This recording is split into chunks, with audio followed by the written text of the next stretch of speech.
ও নওজওয়ানেরা, আল্লাহ নবী কি জবাব দিয়েছিলেন?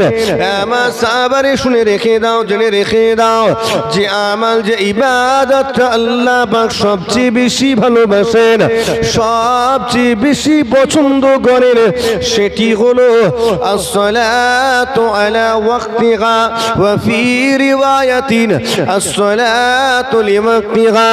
আল্লাহ নবী পরিষ্কার জানিয়ে দিলেন, সময় মতো নামাজ আদায় করাটা আল্লাহ পাক সবচেয়ে বেশি পছন্দ করে থাকে। সাহাবা খুদরা বানো জিজ্ঞাসা করলেন, ইয়া রাসূলুল্লাহ, ইয়া হাবিবাল্লাহ, হুজুর বলে দিন, জানিয়ে দিন, সুম্মা আইয়ু, সময় মতো নামাজ আদায় করার পর কোন আমাল, কোন ইবাদতটা আল্লাহ পাক সবচেয়ে বেশি পছন্দ করেন? আল্লাহ নবী পরিষ্কার জানিয়ে দিলেন, বিররুল ওয়ালিদাইন, বিররুল ওয়ালিদাইন, তোমার মা বাপের খিদমত করো, মা বাপকে খুশি করো, রাজি করো, সন্তুষ্ট করো।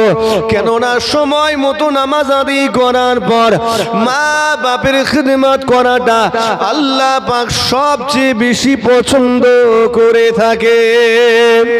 ও নওজওয়ানেরা, সাহাবা খুদরা বানো জিজ্ঞাসা করলেন, ইয়া রাসূলুল্লাহ, ইয়া হাবিবাল্লাহ, হুজুর সুম্মা আইয়ু, সময় মতো নামাজ আদায় করার পর, মা বাপের খিদমত করার পর কোন আমাল, কোন ইবাদতটা আল্লাহ পাক সবচেয়ে বেশি পছন্দ করেন? আল্লাহ নবী জানিয়ে দিলেন, আজ-জিহাদু ফি সাবিলিল্লাহ। আমার সাহাবারে শুনে রেখে দাও, সময় মতো নামাজ আদায় করার পর, মা বাপের খিদমত করার পর আল্লাহর রাস্তায় জিহাদ করাটা আল্লাহ পাক সবচেয়ে বেশি পছন্দ করে থাকে। মুহাদ্দিসিন হুজুরগণ বলছেন, সাহাবা হুজুর এই তিনবার জিজ্ঞেস করে থেমে গেছেন, তাই আমার নবীও থেমে গেলেন। কিন্তু সাহাবা হুজুর যদি আবারও জিজ্ঞেস করতেন, ইয়া রাসূলুল্লাহ সুম্মা আইয়ু, এটার পর কোনটা, আমার নবী পরস্পর জবাব দিতেই থাকতেন। একবার জোরে হয় না সুবহানাল্লাহ। প্রথমটা কি ছিল? সময় মতো নামাজ আদায় করা, শুধু নামাজ নয়, আফজালুল ইবাদাতে ইবাদাতুস সালাত। যত রকমের ইবাদত আছে সবচেয়ে সেরা ইবাদত হলো সালাত, নামাজ। আফজালুত তিলাওয়াতে তিলাওয়াতুল কুরআন। যত রকমের তিলাওয়াত করার জিনিস, পাঠ করার জিনিস আছে, সেরা পাঠ করার জিনিস গল্পের বই, তাই তো? গল্পের বই তো বলছে, হ্যাঁ, সেরা পাঠ করার জিনিস গল্পের বই নয়, উপন্যাস নয়, খবরের কাগজ নয়, তিলাওয়াতুল কুরআন। আমি একটু সাউন্ড মানে চেক করবো, আওয়াজ শুনছে না, আওয়াজ শুনছে, চেক করবো নি? তো কুরআন শরীফ তিলাওয়াত। আফজালু যিকরি যিকরি লা ইলাহা ইল্লাল্লাহ। যত রকমের জিকির আছে, সেরা জিকির হলো লা ইলাহা ইল্লাল্লাহ। জিকির অনেক রকম আছে না? আল্লাহু জিকির আছে, ইল্লাল্লাহ জিকির আছে, আছে না নেই?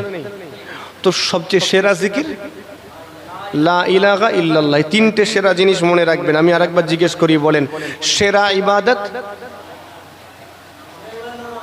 সেরা ইবাদত নামাজ। একটু বললে খুশি হব। সেরা ইবাদত, সেরা তিলাওয়াত, আর সেরা জিকির লা ইলাহা ইল্লাল্লাহ। তিনটে সেরা জিনিস মনে থাকবে, মনে থাকবে তো?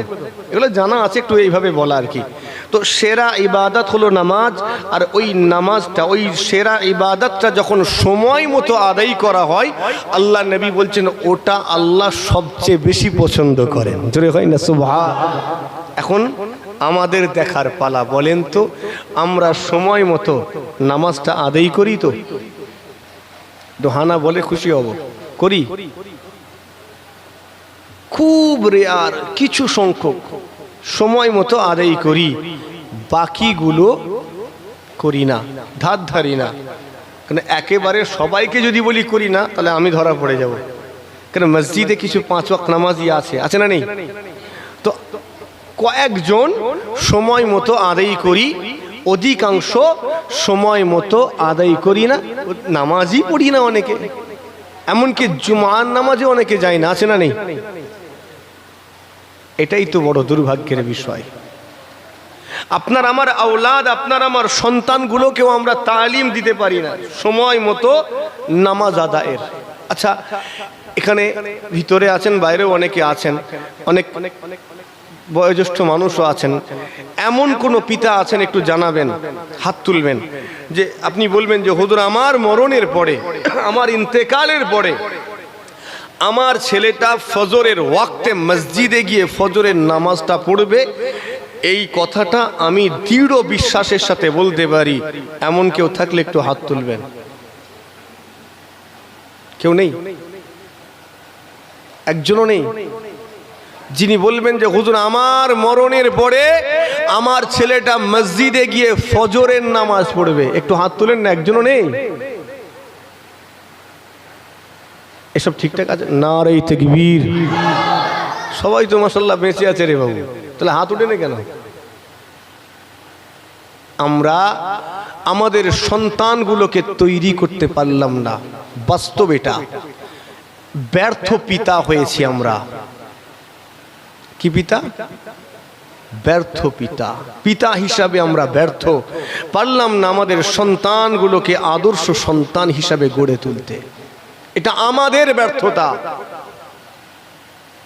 বড় দুর্ভাগ্যের বিষয়। মুসলমানের ছেলেরা, ও নওজওয়ানেরা, তরুণেরা, আমার মুরব্বিয়ানেরা, আজকে দিনে আমি আপনি সময় মতো নামাজটা আদায় করি না। এমনকি আপনার আমার আওলাদ, আপনার আমার সন্তানগুলোকেও সময় মতো নামাজ আদায়ের তালিম না দিতে পারলাম না। অথচ আপনার আমার পীরের দিকে একটু নজর করি, ফুরফুরা দরবার শরীফে আরাম করছেন আলা হযরত ছোট হুজুর পীর কিবলা রাহমাতুল্লাহ আলীকে। হুজুর কিবলা তার আওলাদদেরকে কেমন নামাজের তালিমটা দিয়েছেন, নামাজের শিক্ষাটা দিয়ে গিয়েছেন। ও নওজওয়ানেরা, দরবার শরীফে আপনারা যে মসজিদটা দেখতে পান, এই মসজিদে হুজুর কিবলা নিজে আজান দিতেন। তৎকালীন কোনো মাইকের ব্যবস্থা ছিল না, কোনো দূরভিষণ যন্ত্রের ব্যবস্থাও ছিল না। হুজুর আমার খালি মুখে আজান দিতেন। ও নওজওয়ানেরা, হুজুরের খালি মুখের আজানের আওয়াজটা দূর দূরান্তে পৌঁছে যেত।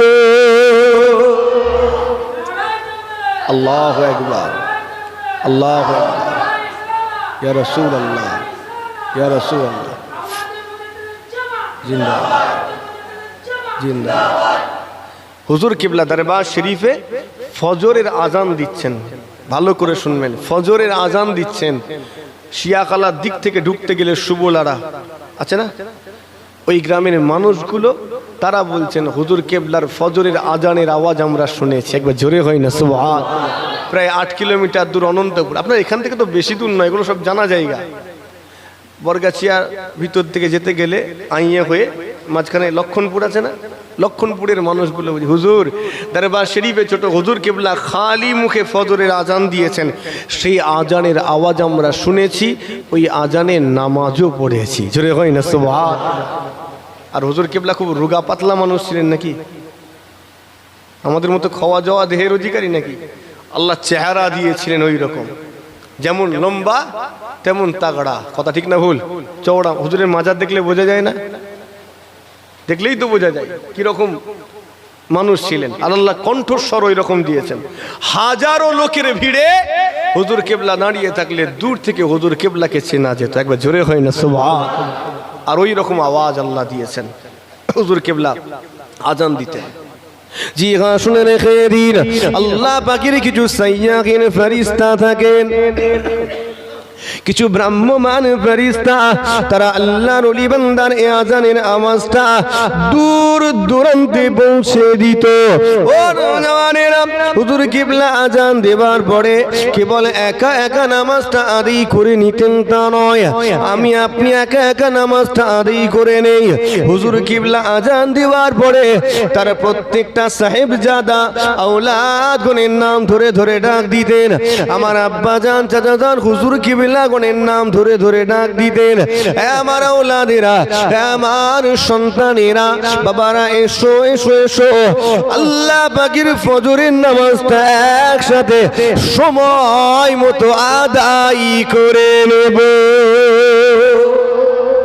কেননা হাদিস আল্লাহ নবী বলছেন আসসালাতু আলা ওয়াক্তিহা, সময় মতো নামাজ আদায় করা আল্লাহ সবচেয়ে বেশি পছন্দ করেন। আপনার আমার পীর তারা আওলাদদেরকে সেজন্য তালিমটা দিয়ে গেছেন। একবার জোরে হয় না সুবহানাল্লাহ। এখন আপনাকে জিজ্ঞেস করি, এই পীরের কথা বললাম, অসুবিধা নেই তো? কথা বলে না, ফুরফুরা থেকে এসছে, নিজেরই দাদুর কথা বলে গেছে, এরম এরম এখানে বলে নাকি কেউ? তারা অনুকরণীয় ব্যক্তিত্ব, তারা অনুসরণীয় ব্যক্তিত্ব, কথা ঠিক না? তাদেরকেই তো অনুসরণ করা যায়, নাকি মুশফিকুন সিদ্দিকীকে করা যায়? আমার তো চাল চলনে অনেক ভুল আছে, অনেক ত্রুটি আছে, আমাকে অনুসরণ করলে আপনি ফেঁসে যাবেন, আর তাদেরকে অনুসরণ করলে একেবারে সিরাতুল মুস্তাকিম পেয়ে যাবেন। একবার জোরে হয় না সুবহানাল্লাহ। তো তারা উদাহরণ দেওয়ার যোগ্য ব্যক্তি। আপনি যদি সেই রকম যোগ্য ব্যক্তি হন, অবশ্যই আপনার কথা উঠে আসবে না, আসবেনি? আপনার কথাও হবে। তো যাক, তো আপনার পীর কিন্তু তার আওলাদদেরকে সময় মতো নামাজ আদায় করার তালিম দিয়েছেন। এখন আপনাকে জিজ্ঞেস করি, আপনি আপনার আওলাদটাকে, আপনার সন্তানটাকে সময় মতো নামাজ আদায়ের তালিমটা দিয়েছেন তো? যে আপনার ছেলেকে ইংরেজি শিখিয়েছেন, ভূগোল শিখিয়েছেন, বিজ্ঞান শিখিয়েছেন, গণিত শিখিয়েছেন, কিভাবে ব্যবসা করতে হয় শিখিয়েছেন, বাকিগুলো আর কি শিখিয়েছেন বলছিনি, শর্টকাট করতে হবে। কেন আমরা অনেক সময় আমাদের ছেলেকে উদ্ভট কিছুও শিক্ষা দিয়ে ফেলি পরিস্থিতির চাপে পড়ে। তো এখন জিজ্ঞেস করি, আপনার ছেলেটাকে নামাজের শিক্ষাটা দিয়েছেন তো? নামাজের তালিমটা? খালি একটু তো মুখটা খরচ করা। আপনি ওযু করে মসজিদে যাচ্ছেন, আপনার ছেলেটাকে বলা, বাবা কাজটা অতদূর রাখো, এসো একসঙ্গে গিয়ে একটু নামাজটা আদায় করে আসি। এতটুকু মুখটা খরচ করা, এটা পারি না আমরা। কেমন পিতা হয়েছে আমরা? কথা ঠিক বলছি না ভুল? ছেলে ধরেন ওখানে বসে বসে কোনো একটা কাজ করছে বাড়িতে, আপনি নামাজ পড়তে যাচ্ছেন ওযু করে, তো যাবার সময় ছেলেটাকে খালি এতটুকু বলা, আব্বা যা কাজটা যা হয়েছে এই অবধি থাক, চলো একটু নামাজটা পড়ে আসি। এতটুকু বললে কি আমার ক্ষতি হয়ে যাবে? একটু কথা বলেন। আপনাকে জিজ্ঞেস করছি, ক্ষতি হবে? কিন্তু এতটুকু যদি বলতে পারতেন, আপনার ছেলেটা আজকে 5 ওয়াক্ত নামাজি হয়ে যেত। একবার জোরে হয় না সুবহানাল্লাহ। ভুল বললাম কি আমি? সব সময় নামাজ পড়বি বলার দরকার নেই, তো ঠিক সময়ে একটু তাকে আস্তে করে বলে নিয়ে যাওয়া, ব্যাস। বাপ বেটা যখন পাশাপাশি যাবে, হ্যাঁ গো, বাপের ইজ্জত কমে যাবে না বেড়ে যাবে? একটু বলেন। আল্লাহ বাড়িয়ে দেবে। একবার জোরে হয় না সুবহানাল্লাহ। তো একটু খালি এতটুকু মুখটা খরচ করা। শোনেন, পরিবেশ যেমন রাখবেন আপনার বাচ্চা তেমন তৈরি হবে। বাড়িতে বাচ্চারা থাকে দেখবেন, মা বোনেরা দাদিরা যখন সব নামাজ পড়তে যায়, ওযু করতে যায়, বাচ্চাগুলো তার সঙ্গে যায়, পানিতে ভেজে বলে, এই পানিতে ভিজিস না, ঠান্ডা লেগে যাবে। বলে না মা? বলে না দাদি? বলে না ঠান্ডা লেগে যাবে, যাস না, ভিজিস না। তখন কি বলে বাচ্চাটা? বলে না, আমিও ওযু করব, আমিও আল্লাহ পড়ব। মা দাঁড়িয়েছে, দাদি দাঁড়িয়েছে, তার পাশে বাচ্চাটাও গিয়ে দাঁড়িয়েছে। আল্লাহু আকবার। মা নামাজ পড়ছেন, দাদি নামাজ পড়ছেন, বাচ্চাটাও তার দাদিকে দেখছে, মাকে দেখে নকল করছে। ও নামাজ বোঝে না, নামাজ মা পড়ছে, বাচ্চাটা তাকে দেখে নকল করছে। কথা বোঝাতে পারছি? বাড়ির পরিবেশটা ঠিক করুন। মা যদি রিমোট নিয়ে বসে থাকে, কাড়াকাড়ি করে, বাচ্চাও রিমোট নিয়ে কাড়াকাড়ি করবে। এটাই। মা যদি মোবাইল নিয়ে পড়ে থাকে, বাপ যদি মোবাইল নিয়ে পড়ে থাকে, ওই ছেলেটাও মোবাইল নিয়ে কাড়াকাড়ি করে কার্টুন দেখবে। ঠিক বলছি না ভুলবো? আপনি মোবাইল সাইডে রেখে দিয়ে বাচ্চাকে টাইম দেন। সারাটা জীবন ইনকাম করতে কাটিয়ে দিয়েছেন, নিজের বাচ্চাকে টাইম দেন, বাচ্চাকে তৈরি করেন। আদর্শ সন্তান গড়ে তুলতে হবে। আমি ইনকাম করলাম, কোটি কোটি টাকার মালিক হলাম, আমার আওলাদকে সুশিক্ষা দিলাম না, আমার ওই ইনকাম করা সম্পদ এক মুহূর্তে সে জুয়ার আড্ডাখানায় গিয়ে উড়িয়ে দেবে। কথা ঠিক বলছি না ভুলবো? তো তাকে সুশিক্ষাটা দিতে হবে। আমার কথা খারাপ লাগছে মনে হয়? কথা খারাপ লাগছে নাকি? আমি যে কথাগুলো বলছি বাস্তব চিন্তা করে এগুলো বলছি, এগুলো দরকার আছে। নিজের সন্তানকে সময় দেন। এটা বিশ্বাস করবেন কি না জানি না, আমি এত ব্যস্ততার পরেও যখন একটু সময় পাই বাড়িতে আমার বাচ্চাগুলোর সঙ্গে নিজে খেলি। খেলনা কিনা আছে, ওরা খেলছে, আমিও খেলছি। ঘরোয়া কথা বলা, মাইকে বলা ঠিক নয়, তবুও এটা উদাহরণ দেওয়ার জন্য একটু বলছি, সময় দেন। আপনাকে আপনার বাচ্চা যত দেখবে ও আপনার আদর্শে আদর্শিত হবে, আপনাকে দেখে নকল করবে, কপি করবে, আপনার মতো হওয়ার চেষ্টা করবে। আমার আব্বা এইভাবে খায়, আমিও খাবো, কথা ঠিক না? আব্বা যেমন রিয়াক্ট করছে ছেলেও করবে। তো আপনার আদর্শ বাচ্চা নেবে যখন আপনাকে দেখবে। যদি দেখতে না পাই নেবে কি করে? আপনাকে দেখতে না পেলে আপনার মতো হবে না। তো মুসলমানের ছেলেরা, ও নওজওয়ানেরা, তরুণেরা, আমার মুরব্বিয়ানেরা, মহলটা ঠিক রাখুন, পরিবেশটা ঠিক রাখুন, কেননা পরিবেশের তাসির বাচ্চার উপরে পড়বে। আর সোহবত মুআসসিরাতুন, সোহবত কে ভি আসিরাত হতে হ্যায়, সোহবতে তাসির আছে, অবশ্যই এই সোহবতে তাসির বাচ্চার উপরে পড়বে। বাড়িটা 5 ওয়াক্ত নামাজির বাড়ি বানিয়ে নেন, নামাজি হয়ে যান। কেমন নামাজ পড়বেন? কেমন নামাজ পড়বো?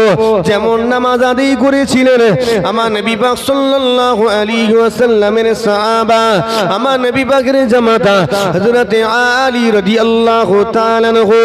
ও নওজওয়ানেরা, সবার জানা রয়েছে, কেবল স্মরণ করিয়ে দেওয়া। হযরত আলী রাদিয়াল্লাহু তাআলা আনহুর কদমে একটা তীর এসে গিতে গেল। সাহাবা হুজুর গণেরা সেই তীরটাকে বের করতে গেলেন। একেবারে সংক্ষেপ করে মূল জায়গাটা আলোচনা। সাহাবায়ে কেরাম হুজুররা অনেক চেষ্টা করলেন, কিন্তু আমার আলী রাদিয়াল্লাহু তাআলা আনহু ঝটকা মেরে মেরে তাদের হাতগুলোকে সরিয়ে দিতে লাগলেন। কেননা তীর গিতে গিয়েছে, প্রচন্ড ব্যথা যন্ত্রণা। এখন যদি তীরটাকে নাড়াচাড়া করা হয় যন্ত্রণা আরো বেড়ে যাবে, কষ্ট বেড়ে যাবে। এজন্য হুজুর চিন্তা করেন যেমন আছে তেমন থাক, কাউকে হাত লাগাতে পর্যন্ত দেন না। সাহাবায়ে কেরাম হুজুর গণেরা বড় চিন্তায় পড়ে গেলেন। অবশেষে আমার নবী পাকের দরবারে গিয়ে নালিশ দিলেন, ইয়া রাসূলুল্লাহ, ইয়া হাবিবাল্লাহ, হুজুর আপনার জামাতা আলী, আমাদের সাথী ভাই আলী, তার কদমে তীর গিতে গিয়েছে। আমরা অনেক চেষ্টা করলাম, কিন্তু আলী আমাদের কোনো সুযোগ দিল না। ইয়া রাসূলুল্লাহ, আপনি একটু বলে দেন, আপনি যদি আলীকে শান্ত থাকতে বলেন, যতই কষ্ট হোক না কেন আলী মুখ দিয়ে সামান্য টু শব্দটুকু করবে না। ইয়া রাসূলুল্লাহ, আপনি একটু বলে দিন। ও নওজওয়ানেরা, আমার নবী পাক সাল্লাল্লাহু আলাইহি ওয়াসাল্লাম ওই সময় কি বলেছিলেন? আমার সাহাবায়ে কেরাম গণেরা, আমার পাগলেরা, আমার দিওয়ানারা, শোনো, তোমরা এখন যতই চেষ্টা করো না কেন আলীর কদম থেকে তীরটা বের করবে, আলী তোমাদের কোনো সুযোগ দেবে না। ইয়া রাসূলুল্লাহ, তাহলে আমরা কি করব? আমাদের সাথী ভাই আলীর বড় কষ্ট হচ্ছে, তার পা থেকে রক্ত বের হচ্ছে, অতিরিক্ত রক্তক্ষরণের কারণে আলীর অসুবিধা হতে পারে, প্রাণের আশঙ্কা দেখা দিতে পারে। ইয়া রাসূলুল্লাহ, আমরা কি এটা চুপচাপ বসে দেখব? ও নওজওয়ানেরা, আল্লাহ নবী কি বলেছিলেন? আমার সাহাবারা, একটু সবর করো, একটু ধৈর্য ধারণ করো, কেননা খানিকক্ষণ পরে আজান হবে, নামাজ হবে, আমার আলী নামাজে দাঁড়াবে। আলী যখনই নামাজে দাঁড়াবে তোমরা আস্তে আস্তে করে গিয়ে নামাজরত আলীর কদম থেকে তীরখানা বের করে নেবে। আমার আলীর কিছু মালুমই হবে না। ও নওজওয়ানেরা, নামাজ পড়বো কেমন নামাজ? আনতা আবুদাল্লাহ কান্নাকা তারাহু ফাইন লাম তাকুন তারাহু ফাইন্নাহু ইয়ারাকা। তুমি ইবাদত করবে, নামাজ পড়বে, তোমার ইবাদতটা কেমন হবে, তোমার নামাজটা কেমন হবে, পরিষ্কার জানিয়ে দেওয়া হলো। আনতা আবুদাল্লাহ কান্নাকা তারাহু, তুমি এমন ভাবে ইবাদত করো, এমন ভাবে নামাজ পড়ো যেন তুমি আল্লাহকে দেখছো, আল্লাহ তোমাকে দেখছেন। ফাইন লাম তাকুন তারাহু ফাইন্নাহু ইয়ারাকা, তুমি আল্লাহকে দেখতে পাওনি, তবে জেনে রাখো, শুনে রাখো, মনে রাখো, ফাইন্নাহু ইয়ারাকা, তোমার আল্লাহ তোমাকে দেখতে লেগেছে। নামাজ তো এমন ভাবে হবে যে আমি আল্লাহকে দেখছি, আল্লাহ আমাকে দেখছেন।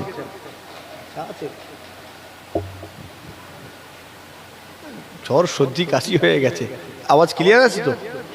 অসুবিধা হচ্ছে না তো বুঝতে? ক্লিয়ার বোঝা গেলেই হবে, কারণ সব গলা টলা সব নিজের গলা নিজে চিনতে পারছি না যে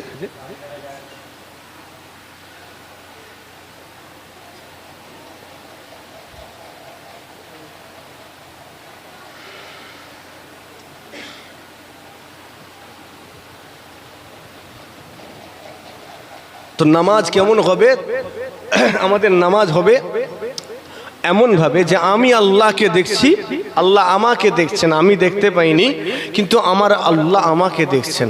এইভাবে নামাজটা আদায় করতে হবে, আর এই নামাজ আল্লাহর দরবারে কবুল হবে। একবার জোরে হয় না? ঠিক করে বলেন তো, আমাদের নামাজ এমন হয়? আমরা নামাজ পড়তে পড়তে মশা মারছি, চুলকাচ্ছি। তারাবির নামাজের শেষ কাতারের অবস্থাটা একবার চিন্তা করেন তো, কিছু হয়? তারাবির নামাজে কিছু হয় নাকি? এখানে বাচ্চারা দাঁড়াই তো শেষের দিকে, যুবকেরা